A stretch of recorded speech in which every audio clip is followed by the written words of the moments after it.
te whaatalo whātu I lau whaafonga anga I le nei fo I tae au, mā lo le fo lau, alo mai o Tālala Radio Samoa. E to mua atu I talo leso lua. O le mea moni e le o mawhai e le buyout scheme o loo toi whaatau mai ai e le pule ngā nua au kilani whale na whaaleanga ina e lo longa. O na totongi o mai ai tā lafu I lunga o whale nei. Wa toi moli mause tasi o tangata I eilo na whale au kilani si sifo.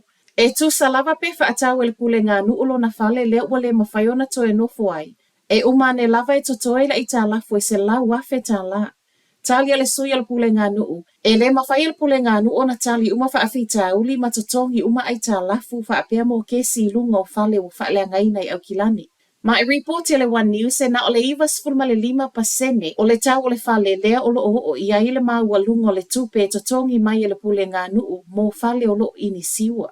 O whai mai ele sui al pule ngā nuu o ia fo o lo taita ia le Auckland Council Recoveries Office Greg Hops o lo o toe tala noa nei le pule ngā nuu whaapele malo I se awala I fesoa soani ai ia I lato nei. Whaamaunga le CoreLogic e lalo mai o le tolu se fulu leo whai o tangata iei whale au kilani o lo o mawhatia I tā lafo mo kesi tusa lava pe whaatau le pule ngā nuu whale. Ai mai le Minister le Emergency Management and Recovery, Mark Mitchell, o le whaafita uli lea e pa ui le pule ngā nuu. Wato e tau nuu manuia I New Zealand le isi vaenga le au malanga le mana wanui le awa mangoto I Samoa. Wha amoe moe e tau nuu mai le so isi.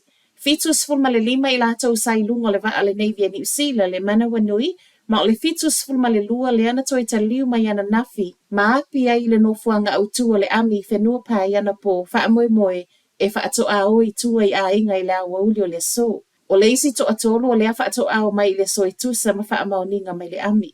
Sau noanga le pale mio New Zealand na nafi Christopher Luxon, o le wanga I le malo iso isu enga mga luenga wha amama mo le si o manga. Ona o haafianga wa yei nei ono le vaa wa mangoto ma o le asofo I ana nafi le ana alwa I le isi va alele le amia New Zealand. O lo o ai le au whai ngā luenga wha apea mea whai ngā luenga mō ngā luenga wha amama.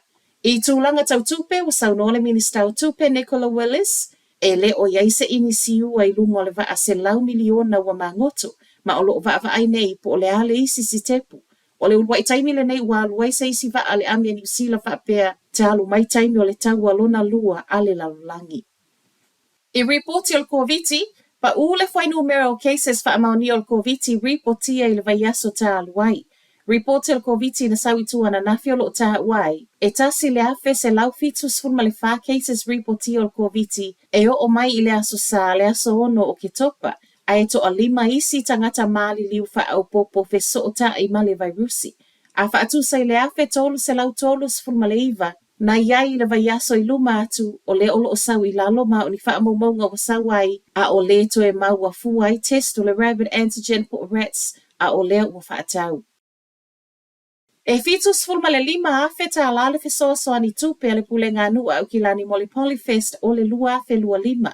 O le Polyfest o se tasi o poloketi na filo I le lisi o poloketi o lo fesoa soani ai. Le pule ngā nua au kilani e whaatupe, ma I whaamauninga me le councillor o Manurewa Papakura Angela Doughton I tala le tua New Zealand, e silia ma le lua se fulu whaalapo tupotonga o lo o tuu whaatasia polo kalame ese, o leo lo fesoa soani I ai le pule ngā nuu. O le tausanga fowe atua I ai le 5 se fulu tausanga o Polyfest, ma reportia le ngato le afa ali ai tu ma nganu e pe ona masania I tausanga taitasi a o se tausanga fo'i o le afa manatu. Ma tala muli o le tai au, fitu se fulu mo na tupu le matua o tausanga o le tamawa moli a nei le fasioti tangata I tusa ma le maliu. O le tina le ana maua na nafi ka la esteti. Tusa le 5 I le afiafi le ana maua I le vala au telefoni. Ma a mata su e ilo le maliu o le tina o se tasi na faa o ia se isi le oti. Reporti mai leo I le afiafi lavana nafi, o le ana sai mai ai le ua molia nei ma e le o iai fo I se isi ese, o sa ili e leo ona o le nei mata upu. O lo faasolo so enga I le fale o le tina ua maliu, ma o le aiai pia fo I leo I le ano fuanga I le vaiaso nei. Ai mo le ua molia I le fasi o ti tangata, e tu la I lumo le whaamsinonga wha ai tu malo I kalai estete I le tai au nei. O Telefonala Radio Samoa, manuia le nei aso.